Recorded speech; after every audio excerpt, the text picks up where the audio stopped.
Hare Krishna. So, like I was saying before, that Srila Prabhupada, who actually started this Krishna consciousness movement, he uh, he created 108 centers in the matter of 11 years, and yeah, there are so many of his disciples all over the world right now who are also continuing to preach in the same mood, and therefore we see hundreds and thousands of people in different countries we would not have even heard of. Such places, Krishna consciousness is reaching, and Bhagavad Gita is being taught. So yeah, this is the miracle of one pure devotee, right? How he transformed the face of the earth.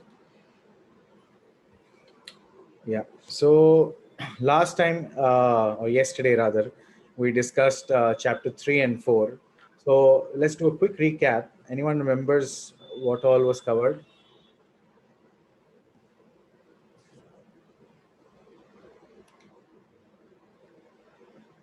The yoga ladder. Yeah, just give me 1 second. I'll put my laptop to charge. Just give me 1 second.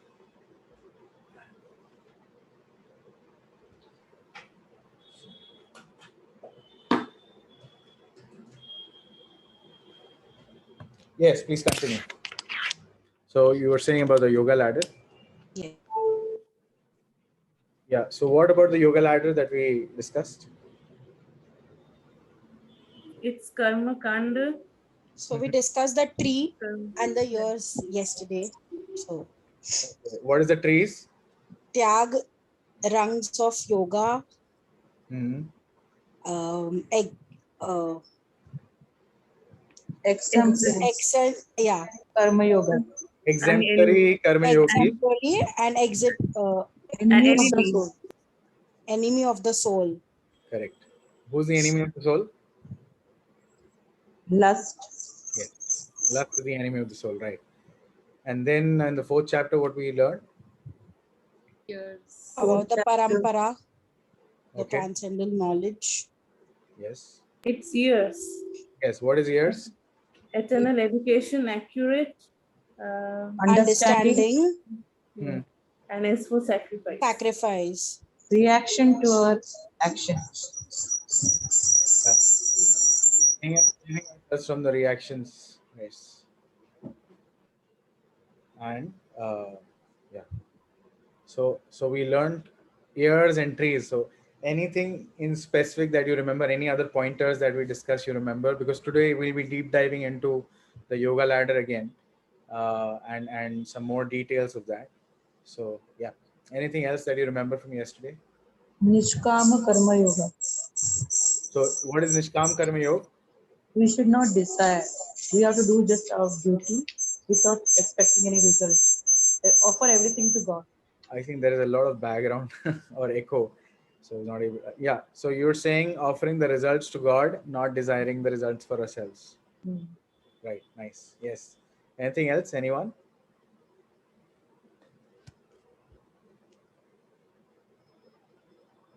Anyone It's remember?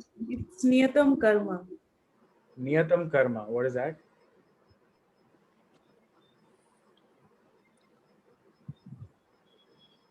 What is Niyatam Karma?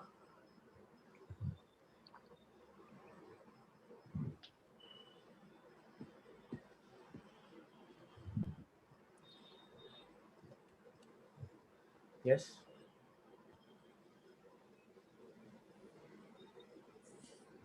Okay, even I don't remember about Niyatam Karma. So I'm asking what is it?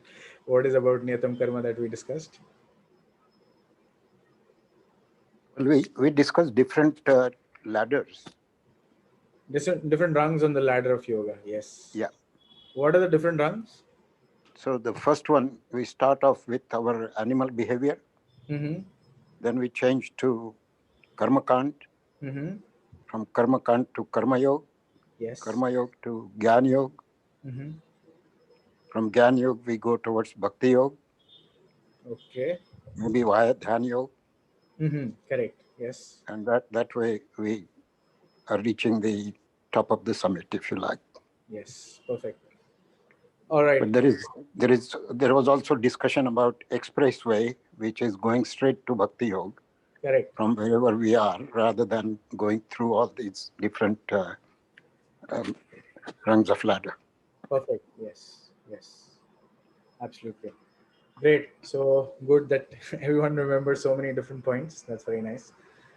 All right. So today we start off, the fifth chapter and the sixth chapter. So like we discussed, the first six chapters, they are primarily talking about karma yoga. So I'll quickly share my screen for a very, like a quick overview of, the six chapters, if you will, right? Can everyone see my screen? Yes. So today we'll be switching between different presentations. So at any point in time, if you feel confused, just stop me and ask me any questions in between. But yeah, we'll be switching through some presentations. So this is one of them, right? This is a quick overview of the first six chapters of Bhagavad Gita. So here we saw. I'm just going to give you like a run through of the entire thing so that we have an entire context so far. So Arjuna, he wanted to observe the armies, and looking at Bhishma and Drona, he became, bewildered. Dhritarashtra was hearing from Sanjay what all was, going on the battlefield, and Arjuna was completely confused. He gave 5 reasons for not fighting, and then he surrendered to Krishna. So in the second chapter, Krishna starts. He accepts the role of the guru of Krishna, and he starts instructing by explaining the very basic knowledge of Bhagavad Gita, which is the difference between the body and soul, right? How we are not this body, but we are the soul. And then he goes on to explain, different yogas which are further described in the Bhagavad Gita, including Karma Yoga, Gyan Yoga, some bits of Ashtanga Yoga, even parts of Bhakti Yoga. He stresses on Nishkam Karma Yoga, that is working with detachment and knowledge, and describes that how these are the qualities of a Sthita Pragya. And even at the time of death, if you are fixed in such consciousness, you will go back home, back to Godhead, right? We'll see what back to Godhead means today, right? So, but in 2.49, Krishna told Arjuna to keep all abominable actions away through Buddhi Yoga, right? Through knowledge, you keep all the abominable activities away, right? So Arjuna asks, what is really better? You're one side telling me to fight, the other side you're telling me to keep all abominable actions away by Buddhi Yoga, right? So according to Arjuna, he was thinking that he should not fight, and then Krishna is also saying fight. So with this equivocal instruction from Krishna, Arjuna got confused, and he is asking in the third chapter, kindly tell me, what is better, either to renounce or to actually fight, right? And we see in the third chapter how Krishna describes Karma Yoga. He sets examples of different Karma Yogis, like we spoke of, and he talks about the lust being a formidable enemy on the path of yoga, and one has to conquer it with deliberate spiritual intelligence. So Krishna at the end of the third chapter is saying, through spiritual intelligence, you can conquer the enemy called lust, right?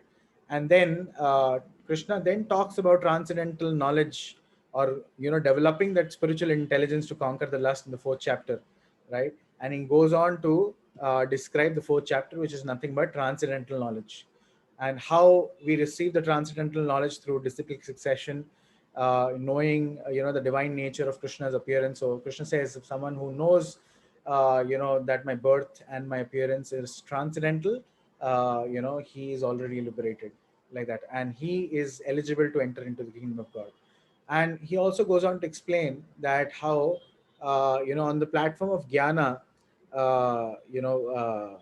one can attain jnana through sacrifice, through performing sacrifices, and under the direction of a bona fide guru.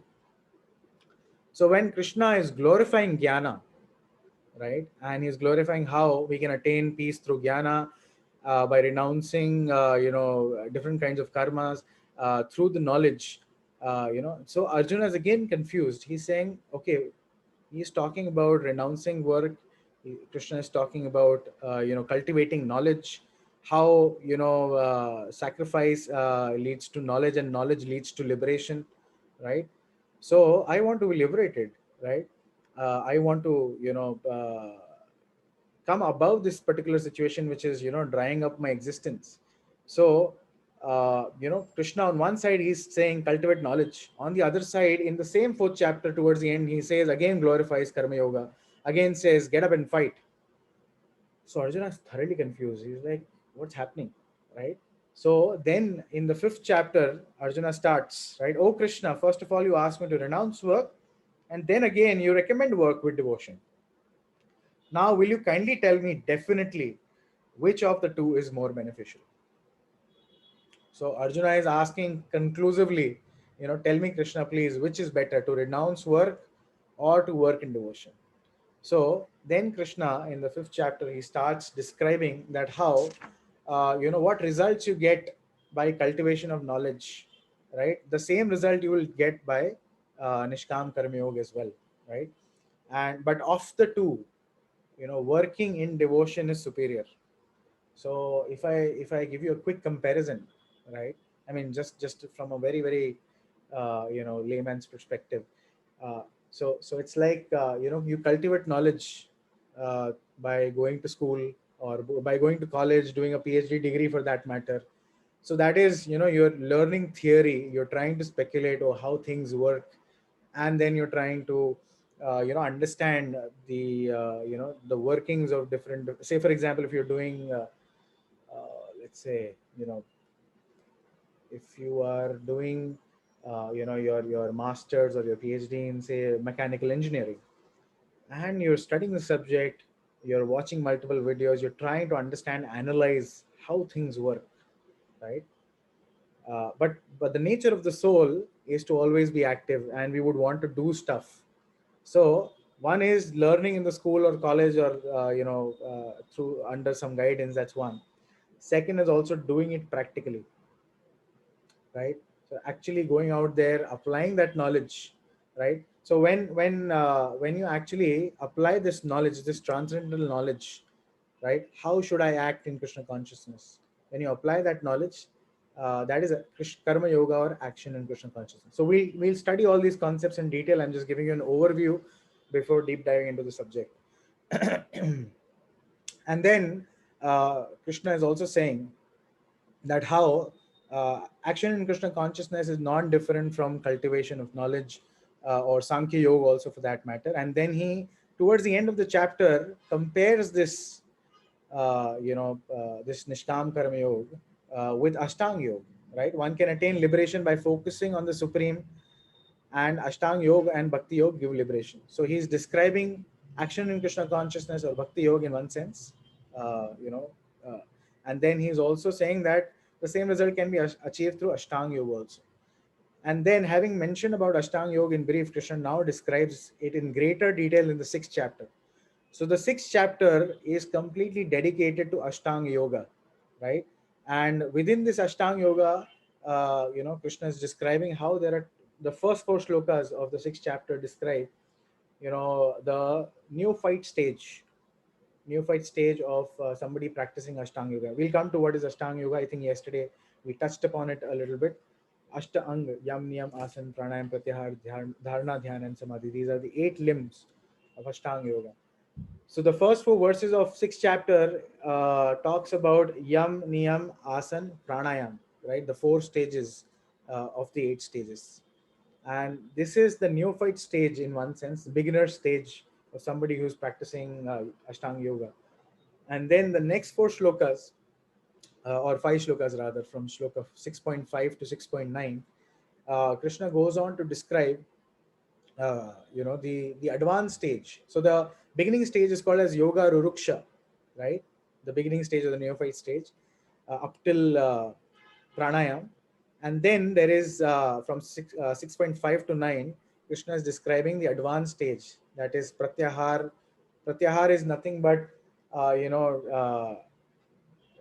drawing the mind away from sense objects, right? That is pratyahar. Then dharana is trying to capture the mind and bring it back to dhyana. Then comes dhyana. So this is the dhyana yoga, 6 chapters dhyana yoga, focusing the mind on the Lord, right? And then leading to samadhi, like that. So he then describes this advanced stage in the next 5 shlokas. And then from 6.10 onwards till 6.32, right? Krishna is describing the sadhana, what kind of practice somebody can do in Ashtanga Yoga, how he has to go to the jungle, meditate in seclusion, focus, on the tip of the nose, etc.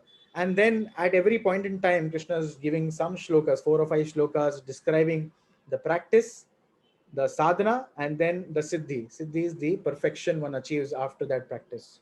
So sadhana, siddhi, like this, between 4 5 shlokas. From 6.10 till 6.32, he continuously describes the sadhana and siddhi. And then Arjuna, asks the question: what if, going through this process, somebody is unsuccessful? What is his situation, right? So he has neither attained perfection if he's halfway through, he's neither achieved perfection, nor is he able to enjoy materially. So he's in a lose-lose situation, right? Neither he has gotten perfection, and neither he's, materially happy, because he's renounced all those things. So this is the situation in material world we see. Actually, if you're trying to do some endeavor, somebody wants to start a business, right? He has to take it to the logical conclusion where the business starts earning profit. In between, halfway, if he leaves it, he loses all that time and effort that he spent in building this up till the halfway, and he's not able to even reap the benefits of completing it. So there is no, he's in a lose-lose situation. So Arjuna is trying to compare that here. But Krishna then gives him the understanding that no, somebody who's practicing yoga, right? Yoga means to connect to God, right? Somebody who's practicing any type of yoga, be it karma yoga, jnana yoga, dhyana yoga, ashtanga yoga, any type of yoga, if he's practicing, he's not a loser, rather he's a winner in both situations. So from the point he left, right, he can continue next life, or whenever he wants to get back, he can start from where he left off. It's not like, this life I study, in school, I start from ABC, and then I become a PhD doctor, and after some years I die.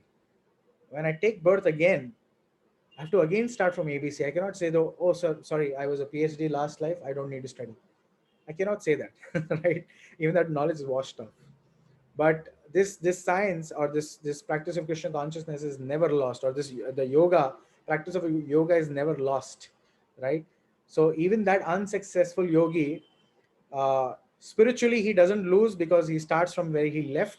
And even materially, right, even materially, what happens is that there are two types of unsuccessful yogi. One, somebody who practices a little bit and leaves, because of the material allurements, he immediately leaves, right? Somebody who's practiced little, but because of material attraction, he's given it up.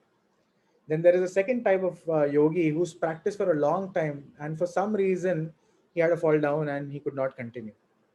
So somebody who's practiced a little, right, and because of material attachment he gave it up, he could not continue. What happens to this person? So Krishna describes how he goes to heavenly planets. Krishna, understanding the nature of this person, right, that he wants to enjoy, first sends him to heaven. Okay, Baba, you enjoy, right? Enjoy nicely, right? Then when he's done in his quota in the heavenly planets, again he comes back to the earthly planet, right? And there he's given a birth in an aristocratic family, so that he doesn't have to bother about his bread and butter. That is taken care of. And then somehow the other, he again gets a chance to get in touch with Krishna consciousness, or the same yoga practice that he has been doing, so that he becomes inquisitive and automatically gets connected, or at least has a chance to connect again. So that's for someone who had a little practice and left. For somebody who has had a deeper practice for a long time and for some reason could not complete it, he is again born on earth in a family of a devotee, where from childhood the situation is so conducive for him to practice yoga, or trying to connect to God. So naturally he's driven to the practice of Krishna consciousness, and that's how he continues. And in no circumstance there is any loss for somebody who's practicing yoga. Therefore Krishna says, or urges Arjuna, become a yogi, right? At any cost you become a yogi. And then towards the end, the last shloka of the 6th chapter, Krishna gives his conclusion. He says, Yoginam api sarvesham madgaten antaratmana shraddhavan bhajate yo mam samyukta tamo mata. At the final stage, he gives his conclusion. Who is the topmost yogi? There are so many different types of yogas, and we'll see that when we discuss in detail. So Krishna is giving his conclusion.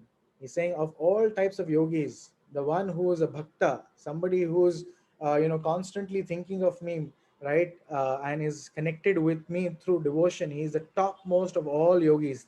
That is my opinion. So at the end of sixth chapter, Krishna in the 47th verse is giving his opinion of who is the topmost yogi, right? So without a doubt, right? Not that, oh, we like bhakti yoga, therefore we are promoting bhakti yoga. No, Krishna himself is declaring, he's giving his opinion who is the topmost yogi, who is someone who's most intimately connected in yoga with the Supreme Lord. That is a bhakti yogi, right? And then from the 7th chapter onwards till the 12th chapter, the subject matter of bhakti yoga is discussed. So I hope everyone got a good overview of, from chapter 1 till 6th chapter so far. And don't worry, we'll deep dive into the 5th and 6th chapter. I actually wanted to take it more thematically so that we actually touch upon the concepts, and therefore I'm giving an overview right in the beginning so you understand the connections between the two chapters and what has been discussed. Now after this we will deep dive into the concepts of karma, the concepts of yoga, different types of yoga, right? And what are the yoga ladder again we'll touch upon, and how the bhakti yoga is the most simplest and most sublime. So any thoughts or questions or reflections so far before we deep dive into uh, There's a question. Can you please elaborate on bhakti? yes, so we will do that in the session today. In trying to understand the connection between these chapters, is there any doubt? Yeah, we said that Bhakti Yoga is the topmost Yes. yoga, and the one who keeps on thinking about God all the time is the topmost yogi. Yes. But I mean, if you keep on thinking about God, will you be able to do your routine duties effectively? So, Excellent question. That is exactly what Arjuna is in doubt when he, at the end of the 4th chapter. So Krishna is telling me to cultivate knowledge which will lead to liberation. Am I supposed to just sit or go in the forest and meditate? And at the same time, he's talking about fighting. What is this? So this is exactly the same doubt, right? Arjuna had by the end of the 4th chapter. And then Krishna starts the 5th chapter by talking that, yes, both are equal. But if you ask my opinion, Arjuna, working in devotion is far superior to actually just cultivating knowledge. Because what happens is that when you work in devotion, right? So Krishna consciousness or bhakti yoga for that matter is not sitting idle, not just something sentimental, oh, I should just sit and remember. No, bhakti yoga actually is very, very practical, and it is translated as devotional service, loving devotional service, right?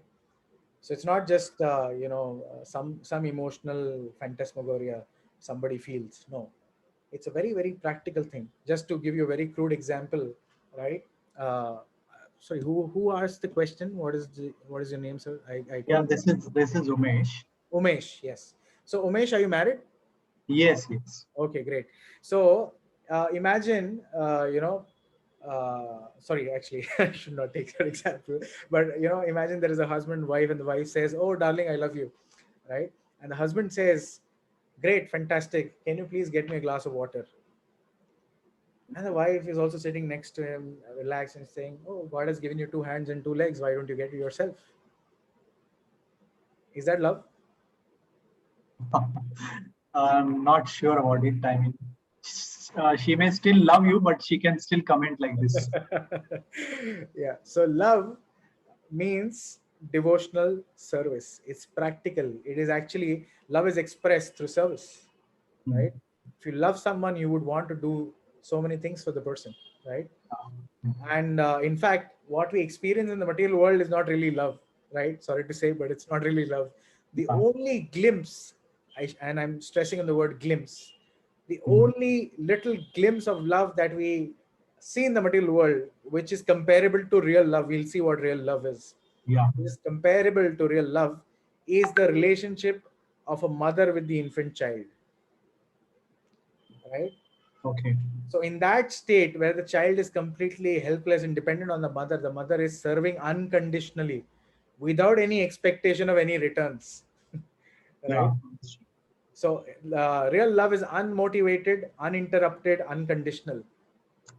So it's more about giving than receiving. Yes. Yes.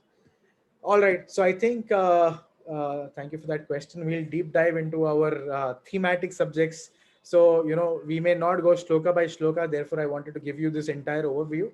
And now we will deep dive into the subject, talking about certain concepts which are really essential for us to understand.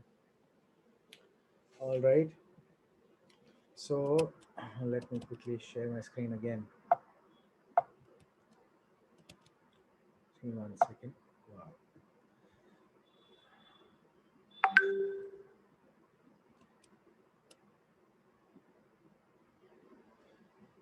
Let me know when you can see my screen.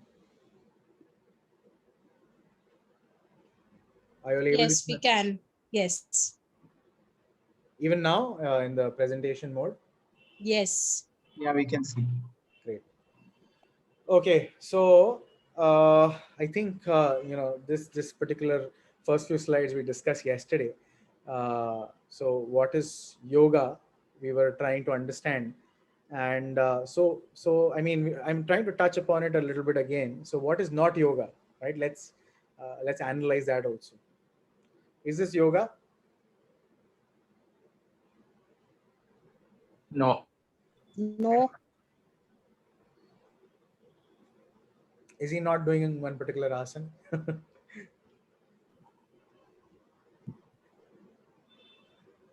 So everyone, is this yoga or not?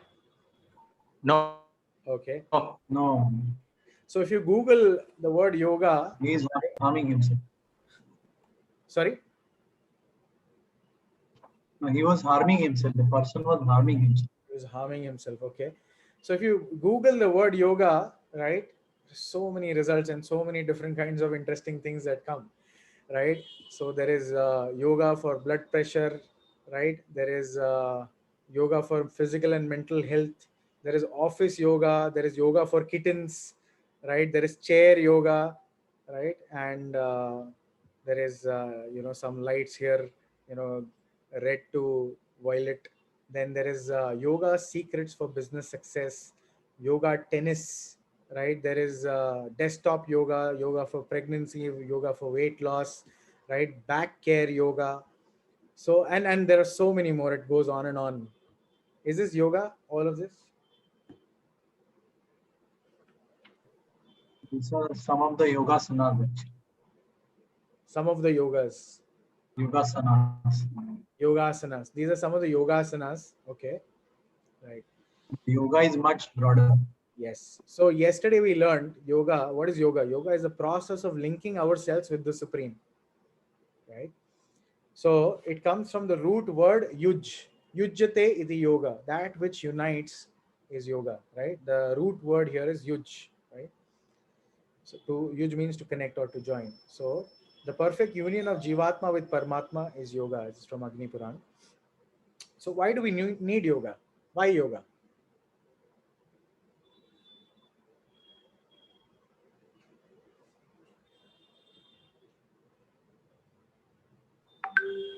The union of your body and mind. It's union of your body and mind. Is that the definition we just read?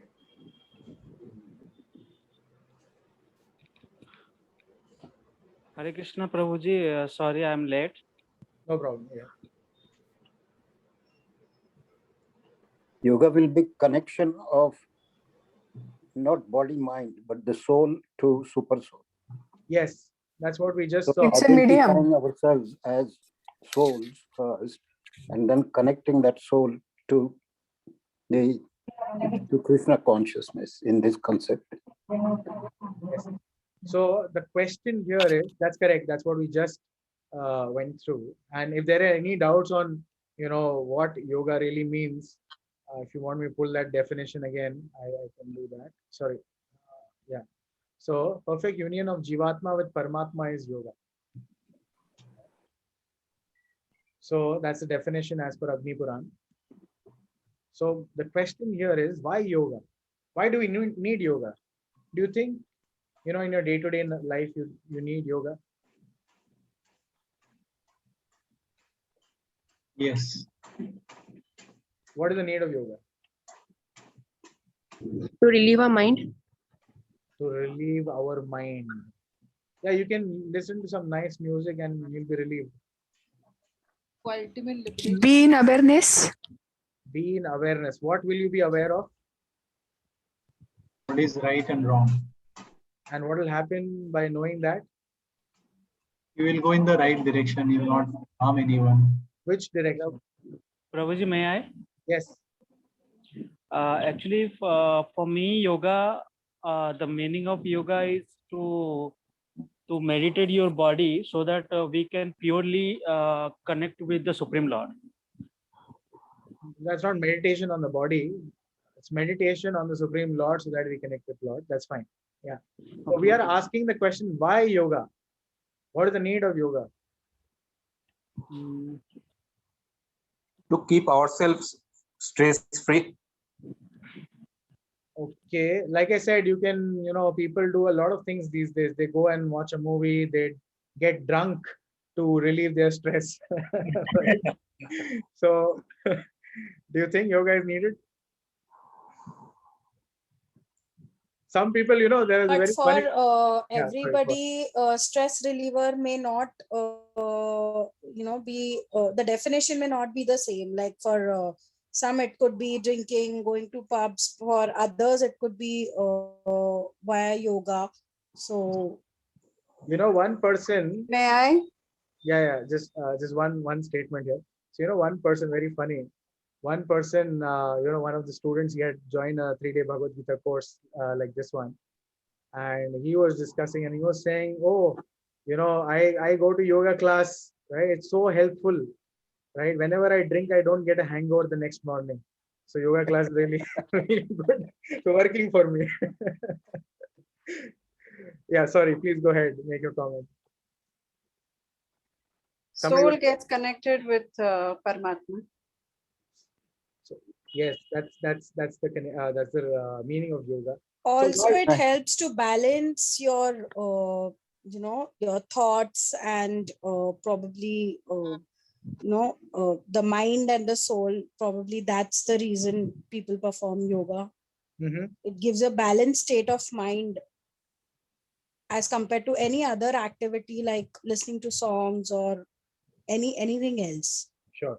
So can I say something, Prabhu? Yes, please. Go ahead. Yeah. Everybody is looking for happiness. Yes. And most people are looking for happiness in the world that we live in.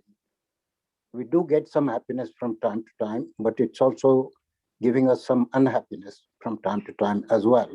Excellent. So those who are looking for more or less permanent happiness, this is the way to go. That's yoga. You connect, you first identify yourself as a soul rather than body and mind complex, and then make a move towards Paramatma. That is amazing. Yes, that's absolutely bang on. So a simple answer, why yoga, right? Yoga means to connect to the Lord. So why do we need yoga? Because currently we are not connected, right? So right now we are not fully connected. If someone may be connected a little bit, but yeah, that's the reason we need yoga. So, and we will also come to the point that what will that connection actually do for us, right? So, just very quickly, touching upon the point which I think who the gentleman who spoke last. I'm sorry, not able to see your name. Dr. Bal Mukund Bala. Yes. So what just Dr. Bal Mukund said, right? Just connecting to that. So this particular slide, which basically describes, the entire situation. We said, Bhagavad Gita, one of the subject matters is Prakriti, the material nature, right? So in the 15th chapter of Bhagavad Gita, Krishna describes how this material world is, how it works. And he compares it to a upside down banyan tree. You can see this banyan tree here. So it's like an upside down banyan tree. And the roots are upwards and the branches are down. And have you, anyone here who's actually seen a banyan tree? Raise your hand. Yes. Yeah. So what is the speciality of a banyan tree? Those who have seen a banyan tree. Roots are hanging in the air. Roots are hanging in the air. No, not this banyan tree, what you're seeing here. Yeah, you're close to the answer, but yes, I mean, something more. Quite dense. It's quite dense, okay. Yes, They have Aruna. aerial roots also. Sorry? Aerial roots. Aerial roots. So actually what happens in a banyan tree, and that's the speciality, right? When it actually expands and the branches are there, you know, the branches also go down and form roots. And, you know, after some years, when you look at a banyan tree, you won't be able to tell which is the main trunk from where it all started. It is so complex because even the branches, they go down and they form roots. So you won't be able to tell how it all started. Right? That's also the nature of material world. You try to find out, the scientists are trying to find out, you know, what is the origin of the world, how it started. So many theories floating in the air, right? Dark matter, so many things, right? It's all in the air. They have no proof. They have absolutely zero proof. It's all theories after theories. So they are not able to conclude, or you know, they're rather falsely claiming so many theories, but they cannot conclusively say that this is how it started, right? Because it's very, very complex. So, and this material world is a perverted reflection of the spiritual world. So, if you've seen, you know, a tree next to a reservoir of water, maybe a lake or something, the reflection of the tree is upside down. Correct? So the original tree is standing with the roots at the bottom and, you know, the branches up, but the reflection is ulta, right? The branches are down and branches are up and the tree is down. So that's how this material world is a perverted reflection of the spiritual world. And the soul actually belongs to the spiritual world. Spirit, soul, spirit belongs to the spiritual world. This matter, this body belongs to the material world. And right now, you know, we all belong to the spiritual world, but we are right now in the material world. So the soul is in an incompatible situation. It's just like fish out of water. So no matter what you get, you give a fish, you know, a nice Coca-Cola, chilled Coca-Cola, right? A nice pizza, right? Domino's, fresh and hot. A very luxurious car, a nice, you know, bedding with, you know, Dunlop, double layers of Dunlop pillows on top of it. And you place the fish there and you know, run the best program on the TV for it. Will the fish be happy? No, sir. Why? Because she needs to be in the water. Exactly. It's out of the water. It's out of its, you know, constitutional position or natural habitat. So no matter what you give to the fish, it won't be satisfying. Similarly, we, the soul, the spirit soul, is out of our natural position in the spiritual world. And we are in the material world. So we are literally aliens to the material world. We are out of our natural habitation, and no matter what we get, we'll be unhappy. So why was this whole material world created? And of course, you know, let's also talk quickly about the nature of the spiritual world and the nature of material world. So in the material world, right, like Mr. Bala, Dr. Bala was saying, that how we need to connect to God, or we need yoga to be happy. But we are also getting some happiness here also, right? So nature of material world is, the Lord Krishna in Bhagavad Gita, he labels the material world Dukkhalayam Ashashvatam. What is a Vidyalaya? School. School. Vidya Alaya, a place of knowledge. right? School. What is dukhale? Place of sadness. Yes, a place of misery, right? So the manufacturer of the world, the creator of the world, has labeled this world Dukhalem Ashashwatam, right? It's a miserable place and it is temporary, right? Dukhale Ashashwat. And we are here hoping for happiness, right? So the nature of material world is such, right? It's filled with dualities, right? So even the material happiness that we get, right? It's not real happiness. Our conception of happiness is freedom from pain, right? Aaj koi body mein, nothing is paining in my body, right? There is nobody disturbing me, or I'm not bugged by my boss, or my neighbor is not troubling me. It's happiness. Our concept of happiness is freedom from pain, right? The rare days where we are not miserable, that is happiness, right? That is our concept of happiness. Whereas real happiness is actually, the transcendental bliss. It's very, very active, right? It's very different, something we've not tasted yet, right? And the nature of this happiness also is temporary. So Krishna is saying is dukhale. Okay, fine. You think you're, enjoying. By the way, it's also temporary, right? Which means it's the enjoyment that you get is very flickering, right? For how long can you enjoy some nice palatable dish, right? Maybe a rasgulla on your tongue.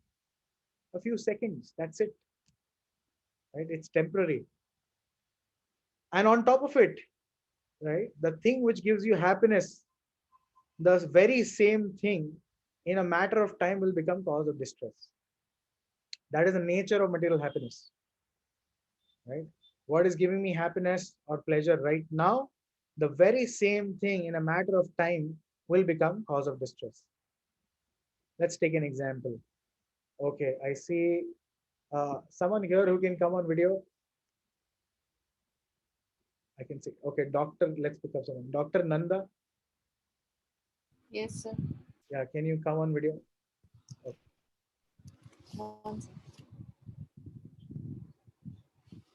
Yes, hi. Yes, sir. Okay, so I can see you're nicely sitting in your chair and relaxing, right? Good, perfect for the example. Krishna guided. Okay, so are you sitting in a comfortable position? Yes, sir. Yes. If I asked you to sit in this very same position for 3 hours, Not what will possible. happen? Not possible, right? You'll have to shift, you'll have to stand, you'll have to stretch. The same position, what is giving me happiness or comfort right now, the very same thing will become cause of distress in a matter of time. That is the nature of material happiness, right? Be it any person, any relationship, any object, whatever is giving me happiness at this point, in a matter of time will become cause of distress, right? Somebody may say, oh no, how is it possible? I love my parents or I love my wife, right? They cannot trouble me, right? But again, when you lose the person, that same relationship will become cause of distress, right? So that is a dual nature of the material world. What is giving me happiness right now, in a matter of time, will also cause distress. But we, the soul, right, is spiritual. Our nature is Sat Chit Anand. These are the properties of the soul. Sat Chit Anand. Sat means eternal. Chit means full of knowledge. Anand means happiness. Right? So that is the nature of the soul. Sat Chit Anand. We are eternal and full of knowledge and happiness. So we are also looking for things which are permanent. Everyone wants a permanent job, a permanent house. We want permanent happiness also, right? Somebody goes and prays to God. कभी देखा ऐसा कि praying to God, oh please give me some sadness, right? Give me some misery. ये क्या लगा रखा है? Only happiness. There has to be some balance in life. Please come on, give me some misery also. Nobody asks like that, right? Even the so-called people who talk about some so-called balance, they will only ask for happiness, right? Because why? Because of this body, we are in a complete reverse situation, right? We are asat, achit, and niranand, right? The body is temporary; it has to die. Asat, achit, we have to go to school, learn ABC, and we are struggling hard to gain some knowledge, although we are full of knowledge, but it's opposite. and Niranand. We are struggling hard day and night to find little happiness. Again, which is very flickering, which is temporary, and which will turn into distress in a matter of time.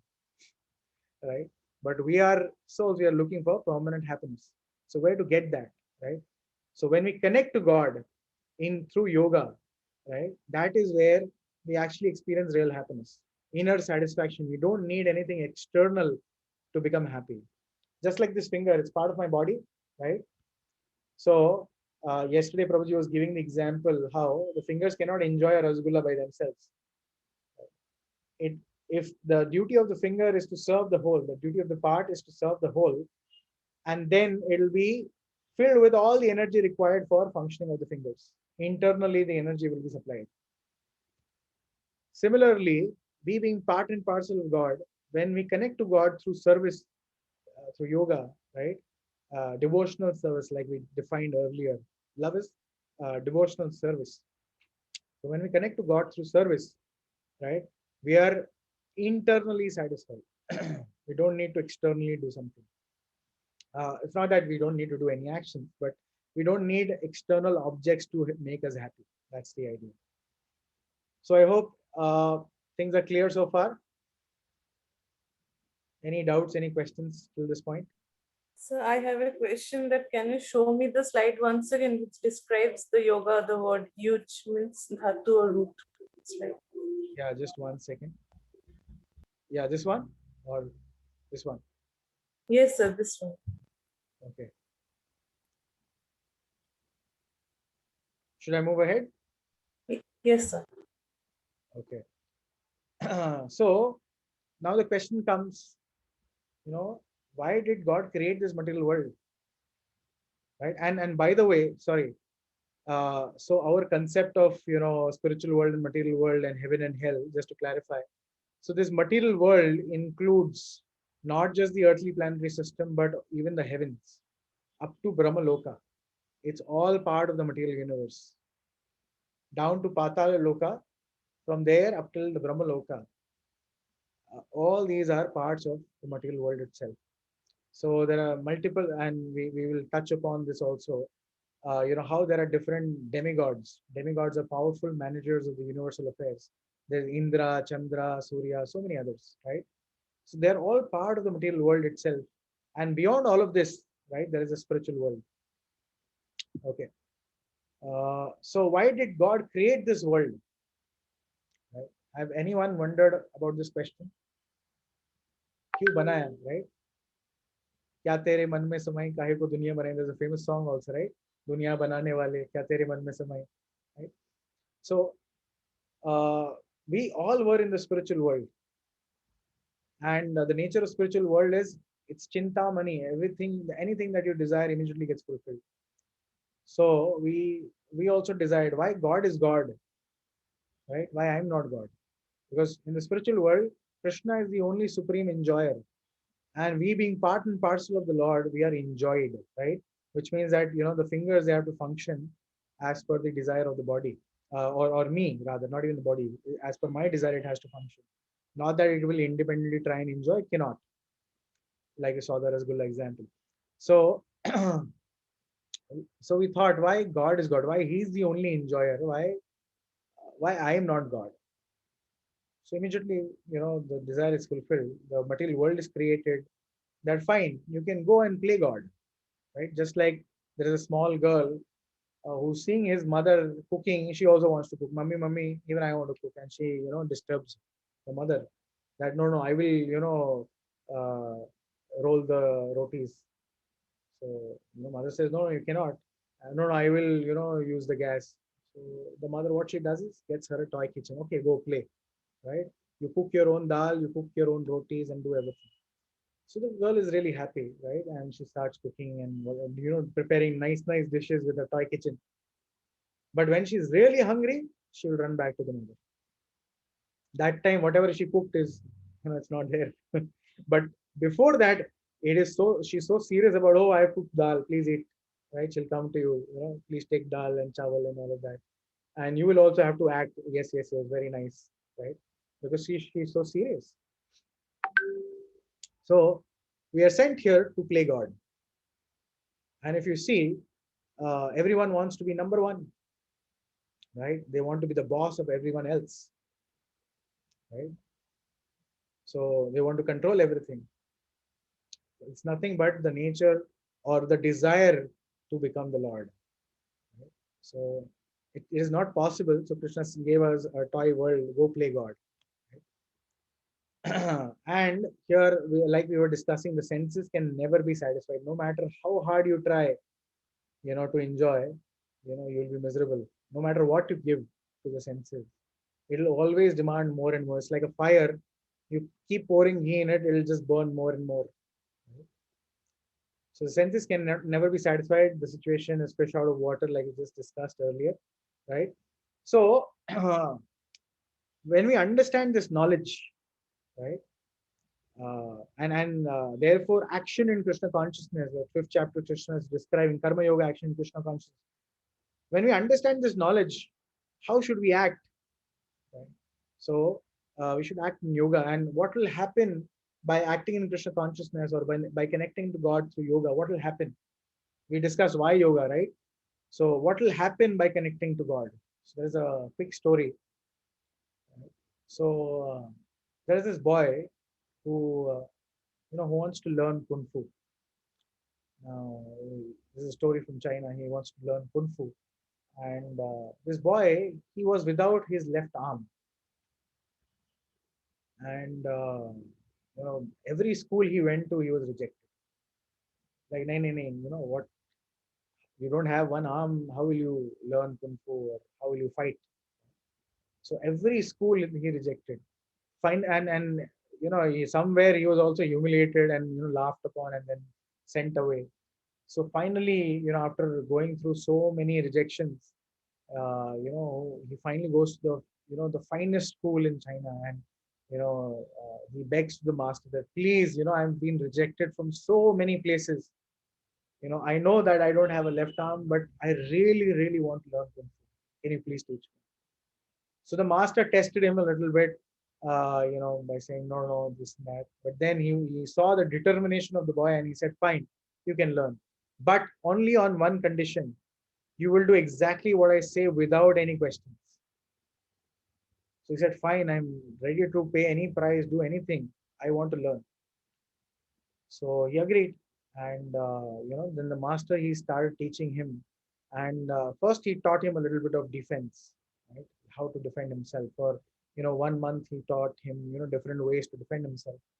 And then, he taught him one punch, offense, one punch.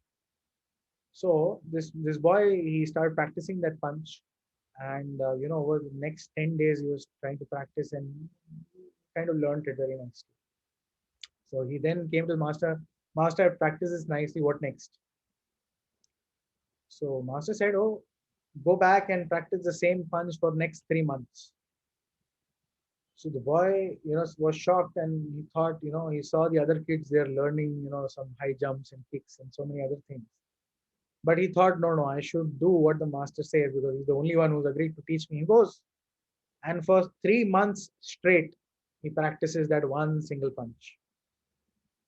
Again, after 3 months, he's really, practiced that very nicely, and he's become an expert. And he comes back and he says, Master, I've become an expert in this punch. What next? So Master says, for the next 6 months again, go and practice the same punch. And now this boy, he starts doubting. 3 months already I practiced, and again for 6 months.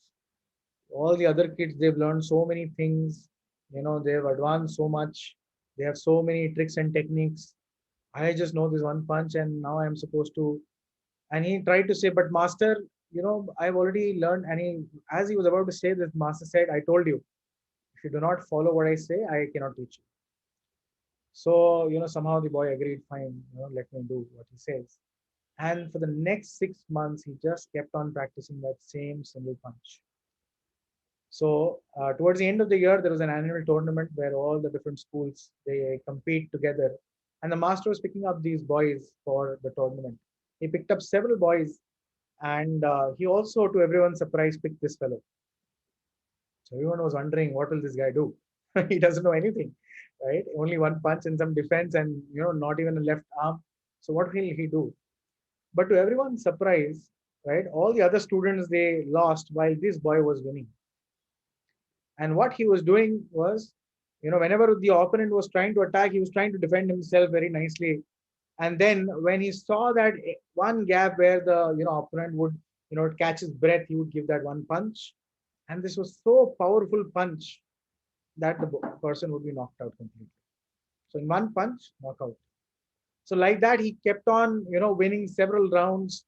He actually reached the quarterfinals. It was very, very tough, right? But somehow, he saw that gap, gave that punch, knockout. Then the semifinals were very, very difficult. The opponent had almost knocked him out, right? And the master and everyone was cheering him, come on, get up, right? And finally he got up. And again, he started, the other person started pounding him, beating him black and blue. And this guy was just trying to defend himself somehow or the other, not finding that gap. And then as soon as that, the opponent, took a gap for his catching his breath, gave that punch, knocked out. And now he was in finals. It was really, really tough. He got knocked out several, he was, almost on his, on the ground several times. He was beaten, he was bleeding. And he was completely exhausted and tired, and he was, although he was trying to defend himself so much, but the opponent was so heavy, banging, his body left, right, and center. And then finally, he saw that gap, gave that punch, and the opponent was knocked out.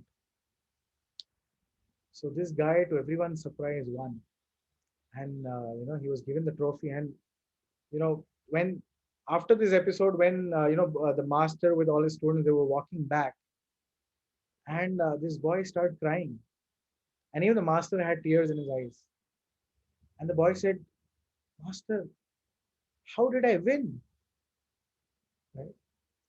And the master said, "There are two reasons for you to win. One, the punch that I taught you is the most strategic and powerful punch in the entire Kung Fu, and you are a master at it." What's the other reason? So the second reason is, the only defense to this punch is that the opponent has to hold your left arm, which you do not have. So his greatest weakness was turned into greatest strength. Right? That is what connecting to God can do to us. So your greatest weaknesses can turn into your greatest strengths. Right? That's why yoga.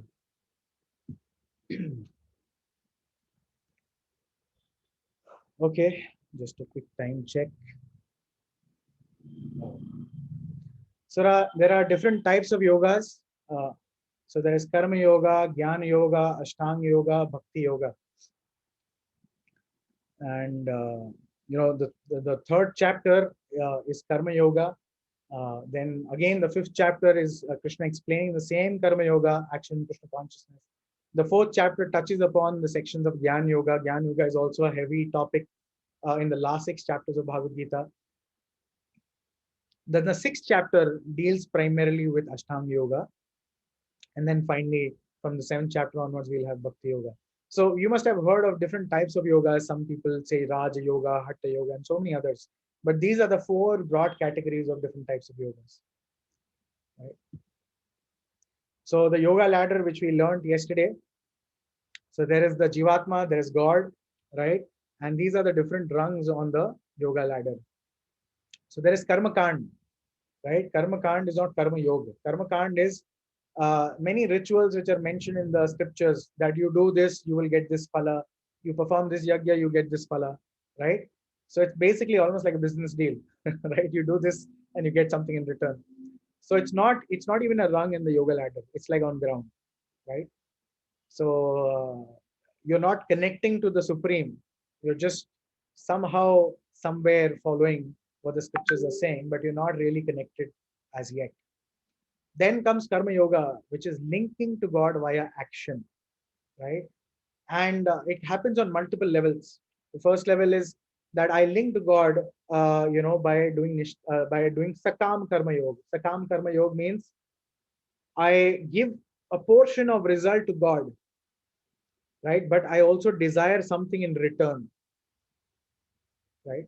There are many people who give donations and desire their names on the wall, right? अरे मैंने donation दिया ना, नाम दीवार पे आना चाहिए, right? Or they will announce and give donations.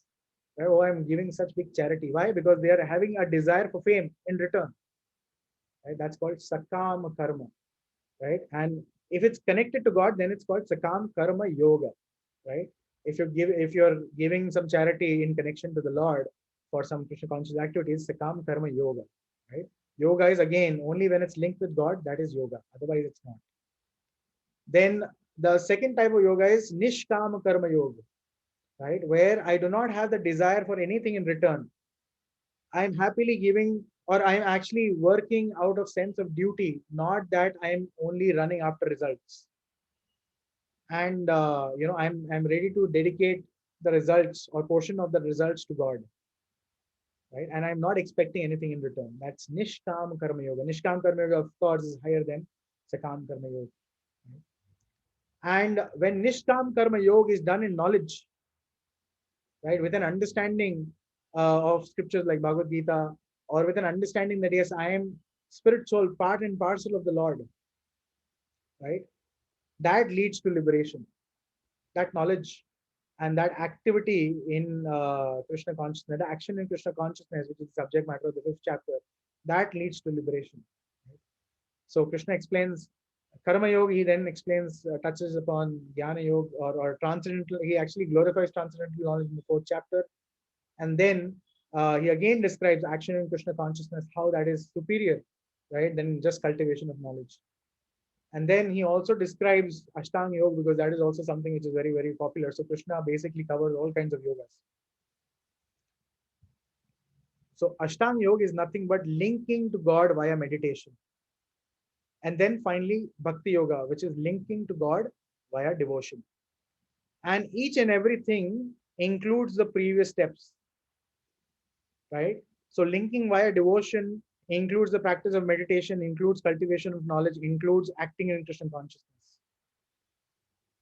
Similarly, linking via meditation includes cultivation of knowledge and actions also, right? So each step is a superset and includes the subsets. So Bhakti Yoga is actually the culmination, which ultimately then links you to God. Without Bhakti, you cannot really be connected to God. Okay. Can you give me my mobile? I just need to have a time check. I keep searching for the clock. Okay. So Parthapriya Prabhu, please stop me in between when we are going overboard. I'm in the full screen mode. I'm not aware of the time, frankly. Excuse me, sir. Yes, yes. So what is the difference between Karma Kand and Sakam Karma Yoga then? Yes, Karma Kand is basically without, okay, let me give you this. So I'm walking on the street. I'm a student. I'm trying to pass my exams. I just go see a nearby temple. Oh, fine. Let me offer 2 nariyals and, let me pass my exams. Karma Kand, right? Or somebody says, oh, water, the banyan tree, on a Monday morning and do something else, etc. And you will see immediate growth in your business. So I have no, what you can say, I have no other motivation to connect to God. There is no idea of, oh, let me connect to God. But the idea is, oh, how can I get my work done? And therefore, if I have to follow certain rituals for my economic development, let me do it. So connection to God is missing in Karma Kand. I'm doing rituals. So that's the difference between ritual and spiritual. Ritual is just performing something externally, whereas spiritual is understanding the spirit behind the ritual. That therefore it becomes spiritual, right? So Karma Kand, you can say, is just rituals. When it turns into Karma Yoga, it is actually spiritual, right? You understand the spirit behind doing certain rituals. You understand that through this, I'm supposed to meditate on God. I'm supposed to connect to God. I'm supposed to remember God. If you understand why we are doing what we are doing and how you are linking to God, right? That is spiritual. So when you're trying to act in a particular way, or for that matter, even if you're doing your job, right? And then giving a portion of the results to God, in the form of some, even if you have some deities at home or a picture of the Lord at home, when you're cooking, you cook the food as an offering to the Lord. That same material activity becomes karma yoga, or even bhakti yoga in some cases, right? With devotion, you're trying to offer the same, simple act of cooking, to the Lord. So you're linking that karma in yoga to the Supreme Lord through this action. So it's just a shift in consciousness. Externally, a karmi might be doing the same thing and you're doing the same thing. But if you're linking this action to God, that's karma yoga. Is that okay? Yes. So doing the rituals or yajnas with conscious mind by connecting to the God. Yes. Is it desirable? Should be done? Yes, why not? If you understand, why you're doing what you're doing and what is the best way, what is the best yajna, right? So Krishna describes I think in the 11th chapter, the 10th chapter, he says, Yagnanam japa yagnosmi. Right? Prabhuji, which chapter is that? I'm forgetting. Right? I think the 11th chapter, if I'm not mistaken. So, sorry, the 10th chapter. My bad, yeah, it's 10th chapter. So Krishna is saying, of all the yagyas, I am the japa yagna, which is the highest, right? So in the age of Kali, particularly for us, this process of chanting the Hare Krishna Maha Mantra is recommended, because that's the most simple and sublime. In this age, not even the brahmanas are pure, the ghee is not pure, the paraphernalia is not pure, the environment is not pure. How will you do yajna? So the easiest, the tongue is available to us, time is available to us, we can simply use it. Japa yajna, right? Or chant or kirtan, chanting the holy names of the Lord. That is the highest form of yajna in this age of Kali. And hopefully from tomorrow, we'll, try to come a little early and together we can chant, for initial 7 to 10 minutes of the class. From tomorrow onwards, let's try and do that. And you'll see how powerful that meditation is, right? So we'll come to Ashtanga Yoga and we'll show you how even just sitting in dhyana is not really the recommended method for the age, because this age is an age of distraction, right? We barely jungles are left. What will you go to a jungle and meditate, right? And this is something which even Arjuna says. We'll see. So Arjuna in the 6th chapter, Krishna, after explaining how Ashtanga Yoga is performed, how you can sit in meditation, you have to go in the jungle, lay kusha grass, sit on top of a deer skin, focus your eyes between your nose, stare at the tip of the nose constantly, be completely peaceful, devoid of any desires for sense gratification or even sex life, etc. And then completely fix your mind on me. Like that, a yogi has to meditate for thousands and thousands of years. Arjuna, who's a man, who's a Kshatriya in Dwapar Yuga, and Arjuna is very capable, very, very capable, right? Just his name, and his opponents will pee in their pants. That was a personality. Even the demigods used to be afraid of Arjuna, and Arjuna actually fought on the sides of demigods against the demons once. So he was such a powerful personality, such kind of vows he had taken. He went to heaven and he looked at Apsara and he said, "Mother," right? Imagine that kind of sense control he had. And he is saying in the 6th chapter, after hearing the description Krishna gives of Ashtanga Yoga, he says, Krishna, the science of Ashtanga Yoga that you've explained appears impractical and unendurable to me, for the mindless is restless and turbulent and obstinate, right? The mind, and it's more easier to control the wind with my 2 hands than to control the mind. These are Arjuna's words. So what is the hope for us? Right? Arjuna is Krishna's friend. And he's such a great personality. He is saying this Ashtanga Yoga appears impractical, right? Because the mind is so difficult to conquer. And then Krishna says it can be conquered through Abhyas and Vairagya and through devotion. So therefore Krishna concludes in 6.47 that of all types of yogis, one who always abides in me with devotion is the highest. So we'll see. I'm sorry, I'm just stuck here. Right? So we will skip through some of these because I've already explained this in discussing, right? So this is Karma Yoga, working with detachment, right? The famous shloka karmanyeva adhikarasya, you have the right to perform your prescribed duties, you're not entitled to the fruits. Never consider yourself cause of the results of your activities and never be attached to not doing your duty. So results are not in your hand, right? You have to go and performing your duty essentially. That's the idea. Then let's understand the concept of karma. Okay, is it okay if we extend for 15-20 minutes, already 9? Is everyone okay if we extend today? Yes, Prabhuji, definitely. Okay. So we'll quickly touch upon the concept of karma. So if you do good, there is good, it's called good karma, right? If you do good activities, charity or this and that, or open a hospital or help someone, that's good karma. So good karma leads to punya, right? You get punya. Bad karma is sin, right? Papa, you get bad results. As you sow, so shall you reap. Every action equal and opposite reaction. Yeah, we learned in school. So when you do good, you get the good back. When you do bad, you get the bad back. So there is good karma, there is bad karma, right? But and yeah, so for actions in one life, you can actually get reactions in other life also, right?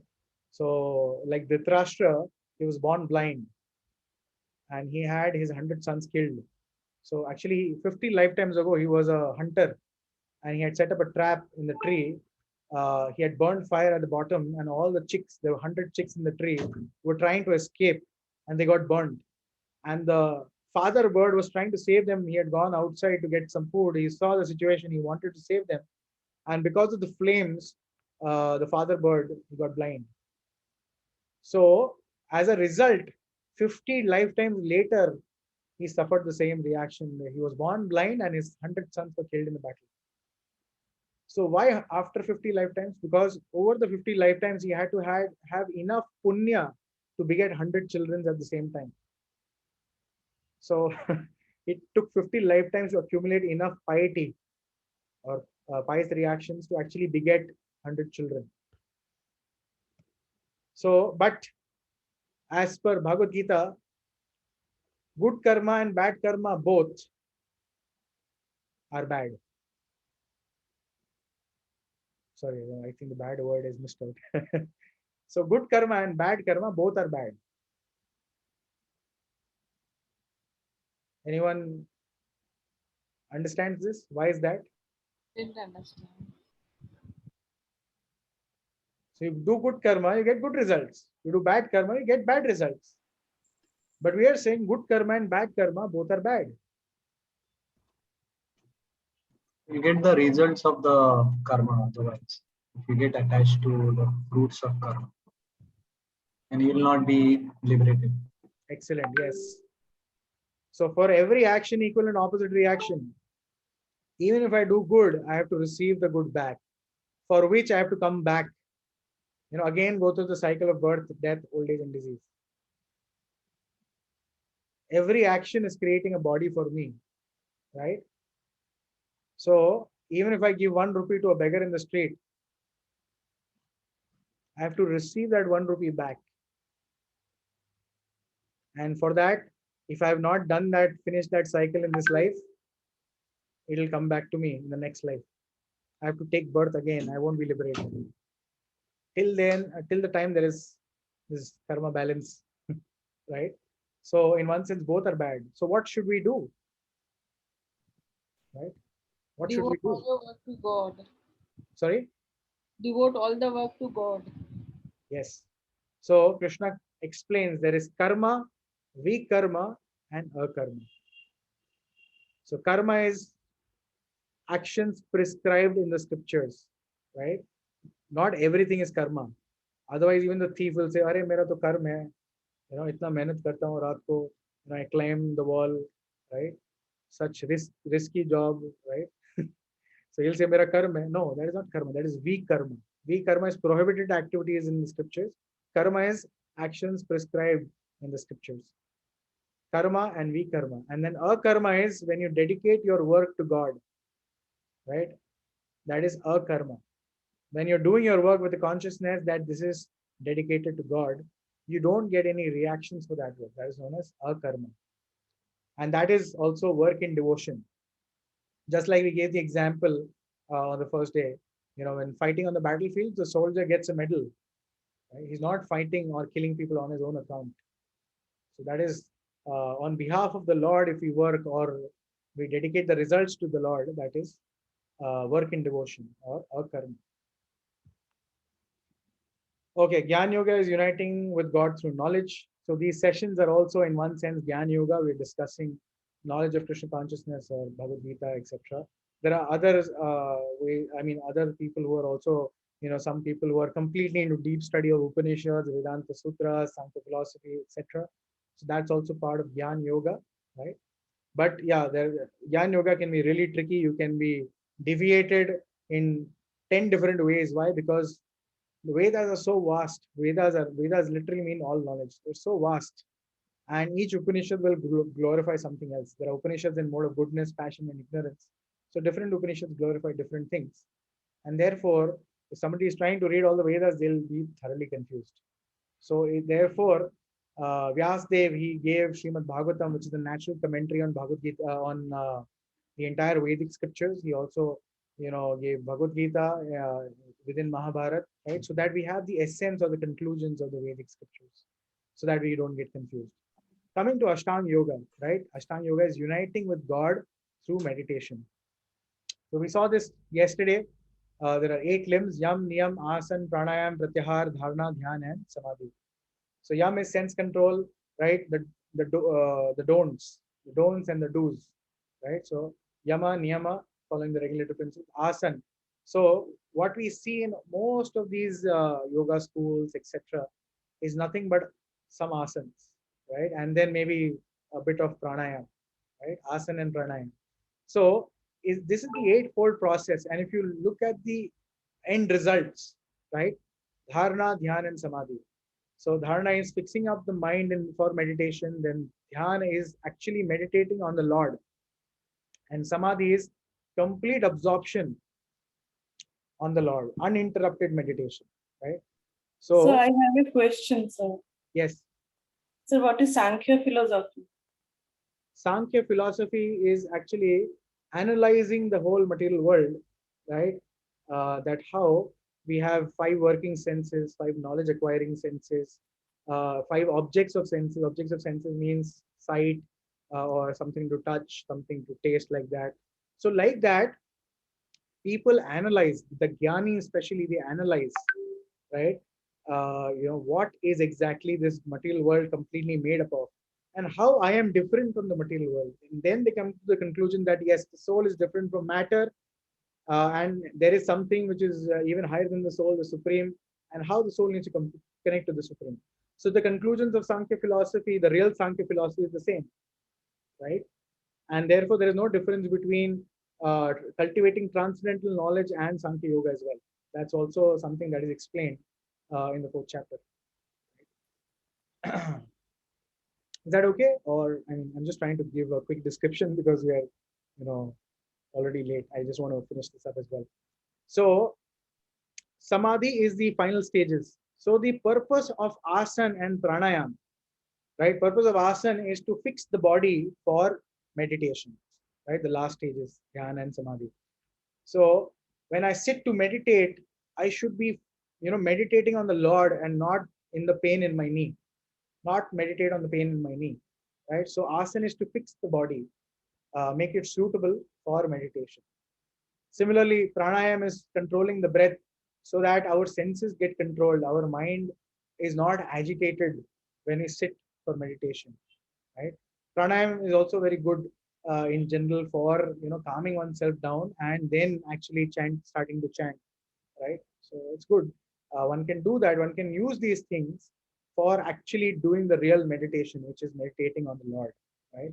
That's the real yoga. What is the difference between meditation and samadhi? So meditation is dhyana, right? And samadhi means uninterrupted meditation. Okay. So at the end of the day, we are supposed to connect to God through meditation, right? In the previous stages, in the yoga ruruksha stage, yam, niyam, asan, pranayam, I am not connected to the God. I am not connected to God so much, right? Therefore, this is yoga ruruksha. Whereas the later half, is Yoga Ruda stage. This is a more mature stage of Ashtanga Yoga, where the idea of connecting to God, even the sense control from enjoyment, cannot happen if there is no devotion to the Lord. The easiest way to control our senses is to fix the mind on the lotus feet of the Lord and enjoy a higher taste, and naturally you will give up the lower taste. Okay. So Krishna basically here in Gita is describing, like I said, he is describing, from 6.10 onward, he starts describing the practice, the sadhana, right? How one should hold the body, neck, and head in straight line, erect, stare steadily at the tip of the nose, something we already discussed. And then he goes on to describe the siddhis, sadhana and siddhi goes on throughout the chapter. And Arjuna ultimately says, right, the system of yoga, which you summarize, appears impractical, unendurable. The mind is restless and unsteady. Right? It's turbulent, obstinate, very strong. And to subdue it, I think, is more difficult than controlling the wind. Right? And therefore, in the later chapters, we understand, or in the conclusion, Krishna gives that, the yogi nama api sarvesham, right? The topmost yogi is the bhakti yogi. And even from Srimad Bhagavatam, we understand there are different processes for different yugas. So krite dhyayato vishnum, traitaye yajato makhai, dvapare paricharyayam kalau tad hari kirtana. Right? So just like you won't go out in a summer season wearing woolen clothes, or you won't go out in the rainy season wearing summer clothes, right? Or in winter wearing summer clothes, right? So each season has a particular kind of dress that you would wear, right? Similarly, each yuga, Kali Yuga, Dwapar Yuga, Treta Yuga, Satyuga, each yuga has a specific process of self-realization. So in Satyuga, Krite Dhyayato Vishnu, the process was meditation on the Lord, right? Meditation on Vishnu. So people would meditate for thousands of years, right? We heard Vishwamitra actually performed meditation for 60,000 years, right? Treta Yuga, Yajato Makhai. In Treta Yuga, big yajnas would be performed. That was a process of self-realization. So, Lord Ramchandra himself performed Rajsuya Yajna, Ashwamedh Yajna, so many yajnas, right? Dwapare Paricharyayam. In Dwapar Yuga, where Arjuna was there, opulent deity worship in the temple, right? Very nice Archa Vigraha Murti of the temple, of the Lord would be there in the temple. And they would worship the Lord with tons and tons of, gold and so many paraphernalias and nice articles, nice offerings, right? That was the process. Kalau tad hari kirtan. In Kali Yuga, the only process is chanting the holy names of God. The most simple and sublime. And that is the core principle of Bhakti Yoga. This is the Bhakti Yoga in action, right? This is one of the main core principles of Bhakti Yoga, right? Uniting with God through devotion. And this is the last verse. Of all yogis, one with great faith who always abides in me, thinks of me within himself, renders transcendental loving service to me. He is most intimately united with me in yoga and is the highest of all. That is my opinion, right? So he is talking about somebody who renders transcendental loving service to me, which is nothing but Bhakti Yoga, right? So again, the same example, lift and staircase, what we saw the other day. You can take the yoga ladder, go step by step, spend hundreds of lifetimes trying to reach Bhakti Yoga, right? It could take literally hundreds of lifetimes. Not just one life is not enough. But you can immediately think intelligently, utilize your time and take the lift. Directly start the process of Bhakti Yoga simply by chanting the names of God. Hare Krishna, Krishna Krishna, Hare Hare, Hare Ram, Ram Ram, Hare Hare. Of course, there are many other limbs. We'll discuss this over next few days. Many other portions or parts which cover the process of Bhakti Yoga. But this is the essence or the key. This is the Yuga Dharma, chanting of the holy names of the Lord. Right? So it's easy to practice, sustainable and suitable for the modern age as well. And simple, one can chant slowly as japa, and one can also do kirtan. And there are several scriptural references. I won't get into it right now, since it's already 9:15. As promised, we'll stop here. And we can take some questions. And those who are getting late, if they want to drop, you can go ahead and drop, and you can post your questions in WhatsApp group later.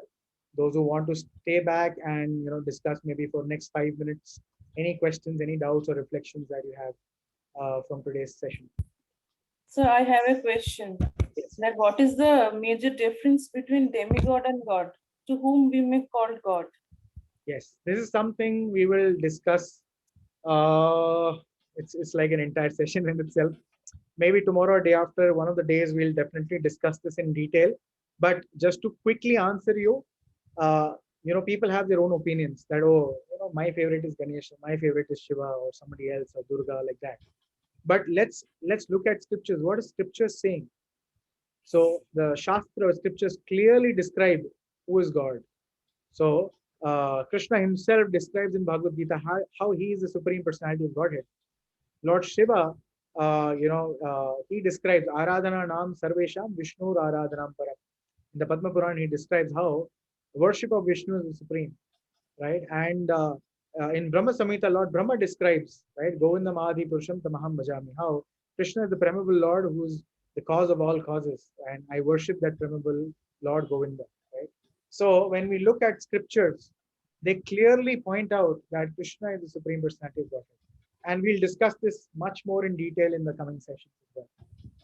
Is that okay for now? Yes. Prabhuji, I have a question. When you're talking about the karma, so we have done the bad karma and the good karma, we will get the reflection. So how could we how could we manage to do such things that we will not get any kind of what I say reaction? So that is the art reaction. of work, what Krishna is explaining in the 5th chapter, work in devotion. And he'll elaborate that from 7th chapter, how somebody can act in devotion. From 7th chapter to 12th chapter, he will elaborate step by step how somebody can act in devotion. So when we work, so Krishna says, Yat karoshi yad ashnashi yad juhoshi dadashi yat tapasyasi kaunteya tat kurushva madartana. Whatever you do, right, whatever yagyas you perform, whatever actions you do, whatever charity you do everything as an offering to me.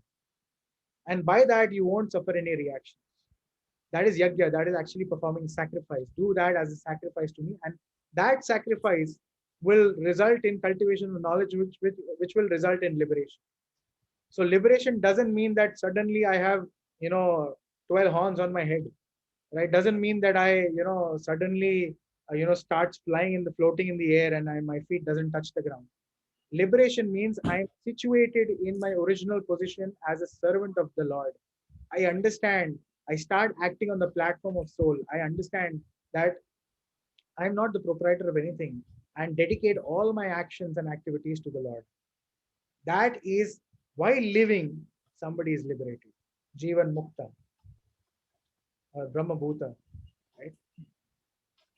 Is that okay? Okay. Yes, Prabhuji, thank you. I have a question. Yes. So it's an extension from the previous question. So basically, so as you said, like if we give a rupee to a beggar, and that is also inculcates in a good karma, which we have to get back.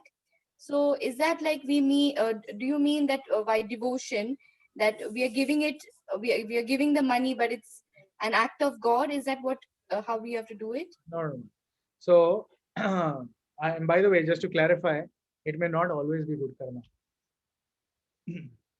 So when you give money to a beggar, you don't know what he does. If he goes and smokes, of course, he's destroying his body, right? Which is a very terrible karma. And maybe in one of the sessions, we'll describe what that means really, to destroy one's body and how serious offense that is. It's like so terrible. So you will also get portion of that karma, which is a bad reaction will come to you just because you facilitated him to smoke. And as a result, you will also get that bad karma. But so, yeah, that apart, if you're donating something to someone, right, that itself, whatever you give, you have to receive it back, good or bad. So in both cases, you have to again take a body, right? And why is that a problem? Because we have to go through birth. I'm sorry, I'm going to take like 3 more minutes to explain this. So, Meghna, right? You were the one who asked the question, correct? Yeah. Was it you, Meghna? Okay, you're on mute. Yes, sorry. yes, it's me. Yeah. So imagine that we think of birth as something very normal, right?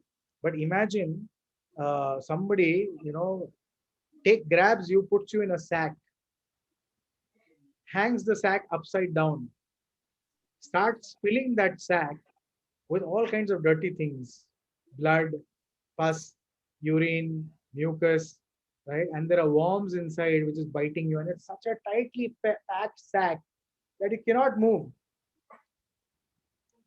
Somebody is biting you in the arm, but you cannot actually pull your hand like this and scratch or, shoo the worm away. Imagine yourself in that position. How terrible, and not that you have to be there for, 1 minute or 2 minutes, right? I remember, back in the days, I used to watch this, serial. I mean, some years back, there's something called Fear Factor, right? And they would, make people go in a pit which is filled with worms, and everything would be crawling over their bodies, and they would last there maybe for a 30-second or a minute. So imagine that you are in that sack upside down, filled with all this, and the worms are biting. And it's not just 1 minute, 2 minutes, not even 1 day, 2 days, 9 months. And you're in such pain. You're in such pain. It's the most terrible thing to go through, actually, for the child. And the child faints again and again in the womb because it's unbearable. So birth is not something simple. You think, okay, we'll be born again. It's okay. No, because I've grown up listening to the Vishnu Sahasranam. Oh, So wow. Punarapi Jananam, Punarapi Maranam, Punarapi Jatri, Janani Jatare Shayanam. So I know that I'm aware of that we should always try our best not to take rebirth, but obviously we need more guidance for that, isn't it? So when we want to do charity, we should not just help the body, just the physical body. We should actually help the person. How do we help the person? Typically, what at least we do is, always try and keep some prasadam with us. So, even the body is satisfied, but even spiritually, the person is benefited by eating the remnants of the Lord as prasad. Right? So he's taken care of in both senses, the spiritual and physical as well. If you don't have anything with you, and of course, you're seeing the person in a pitiable condition, you can donate some money, but make sure you make him chant Hare Krishna and then give the money. Okay. Right? At least that much. So, then at least you can be safe from some reactions. Right? Is that okay? Thank you. Hare Krishna. All right. I think it's 9:23. Thank you for patiently listening so long. Thank you very much, and Hare Krishna. Hare Krishna. Hare Krishna. Hare Krishna. Thank you very much. Hare Krishna. Thank you. Prabhu